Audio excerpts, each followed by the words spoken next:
नमस्कार दोस्तों, मेरा नाम है ऋषि। मैं आप लोगों को डरावनी कहानियां सुनाता हूँ। आज की कहानी सुनकर आप सभी के रोंगटे खड़े हो जाएंगे। तो जल्दी से आप सभी अपने अपने हेडफोन्स लगा लो। डर की दुनिया में आप सभी का स्वागत है। बढ़ते हैं कहानी की तरफ। और हाँ, अगर आप चाहो तो इस चैनल को सब्सक्राइब कर सकते हो। एक बार की बात है, केरल के एक छोटे शहर में सुल्तान नामक एक कब्रिस्तान था। ऐसा कहा जाता है कि उसे कब्रिस्तान में विभिन्न प्रकार के अलौकिक शक्तियां थी। एक अमावस की रात में तीन दोस्त रोहित, श्याम, शेखर कब्रिस्तान के किनारे दारू पार्टी के लिए इकट्ठा हुए। उन्हें यह ध्यान नहीं था कि आज की रात अमावस की रात है। अचानक से कब्रिस्तान से भयानक आवाज, फुसफुसाहट की आवाज सुनाई दी। तीनों दोस्त चौंक कर कब्रिस्तान की तरफ देख रहे थे। श्याम बोला, अबे यार, हमें यहां नहीं आना चाहिए था। शेखर बोला, अब कुछ नहीं होता, डर मत। कब्रिस्तान के पास बैठकर दारू पीने में मजा है, वो साला कहीं और तो नहीं मिलेगा। तो बस मेरे साथ बैठ और पैग मार। अभी तू सच बोलता है, रोहित ने कहा।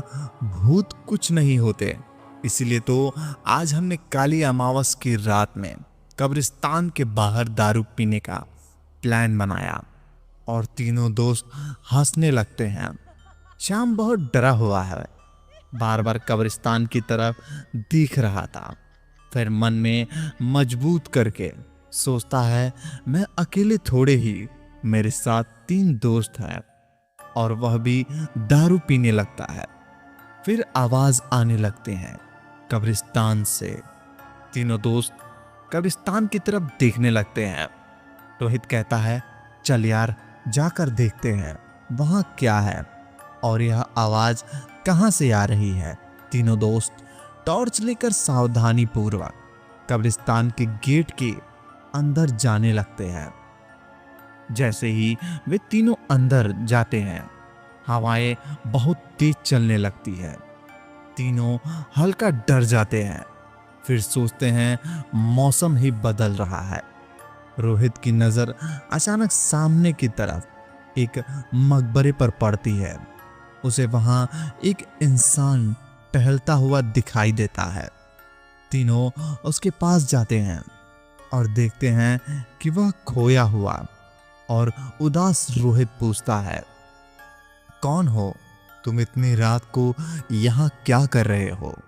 तो वह जवाब देता है, मैं एक आत्मा हूं, मेरा नाम अकबर है। और अकबर उन्हें उसे भयानक अभिशाप के बारे में बताता है। अकबर ने कहा, एक अभिशाप है जो कब्रिस्तान में सभी आत्माओं को परेशान करता है। रोहित ने कहा, ऐसा कौन है? साफ साफ बताओ। रोहित ने कहा, ऐसा कौन सा भी साफ है जो आत्माओं को भी परेशान कर सकता है? अकबर ने कहा, एक बहुत पुरानी चुड़ैल है जो हर रात जागती है और कब्रिस्तान पर जादू करती है और मुझे जैसे न जाने कितने मासूम आत्माओं को अपने वश में कर लेती है और हमें बहुत तकलीफ देती है। रोहित ने कहा, क्या इस अभिशाप को तोड़ने का कोई तरीका नहीं है अकबर? अकबर ने कहा, है, तरीका है। कब्रिस्तान के उस पार जंगल है। उस जंगल में एक पेड़ के नीचे छिपी हुई है एक मंत्र पुस्तिका। अगर कोई उसे ढूंढकर आधी रात से पहले जला दे तो यह चुड़ैल का अभिशाप खत्म हो जाएगा और हम सारी आत्माएं आराम से सो सकेंगे। तीनों दोस्त को नशा उतर जाता है। पूरी रात वह सोचने लगते हैं कि हम इस इंसान ही नहीं, इन आत्माओं को भी कष्ट होता है। आज तक हम सोचते रहते थे कि भूत कुछ नहीं होते, आत्माएं नहीं होती। आज जाना इस संसार के उस पर एक संसार है और तीन दोस्त की बहादुरी टुकड़ी उन जादुई पुस्तकों को ढूंढने के लिए इस कब्रिस्तान से सभी हिसाब से मुक्ति दिलाने के लिए तैयार होकर अपने मिशन पर निकल पड़ते हैं। उन्होंने अंधेरे में मकबरों के बीच एक रास्ता खोजा जंगल में जाने के लिए और इस बात का ध्यान रखा कि आराम कर रही कोई आत्मा को परेशानी ना हो। चलते चलते जब वह कब्रिस्तान के आखिरी छोर पर पहुंचे तो उन्हें एक जॉन नाम का एक शरार कंकाल से सामना हुआ। वह उन्हें जादुई पुस्तक ढूंढने के लिए उनकी मदद करने के लिए तैयार हो गया।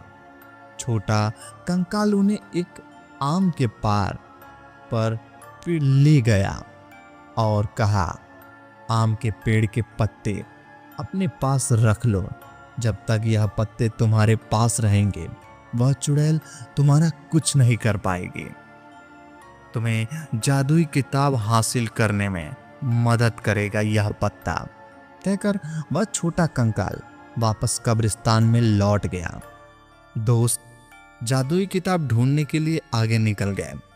बहुत ढूंढने के बाद तीनों दोस्त को जंगल के झील के अंदर कुछ चमकता हुआ दिखाई दिया।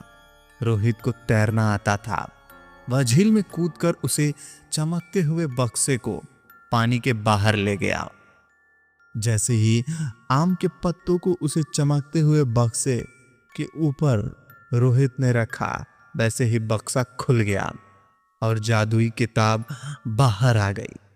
आधी रात करीब आते ही वह तीनों अभिशाप को तोड़ने के लिए जादुई किताब लेकर कब्रिस्तान की तरफ निकल गए।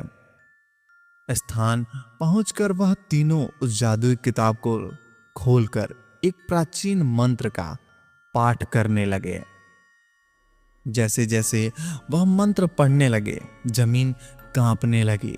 कब्रिस्तान से एक तेज रोशनी छा गई। वह चुड़ैल जाग गई और उसे गुस्से में दिखाई दी। वह रोई शाम को लग रहा था कि खा जाएगी। ऐसी नजरों से देखने लगे। वह मंत्रों का प्रयोग करने लगी। तीनों इसका कोई असर नहीं हो रहा था।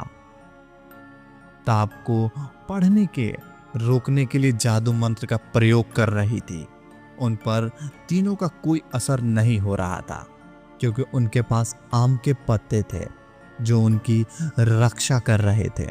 धीरे धीरे चुड़ैल की सारी शक्तियां खत्म हो गई और वह भस्म हो गई।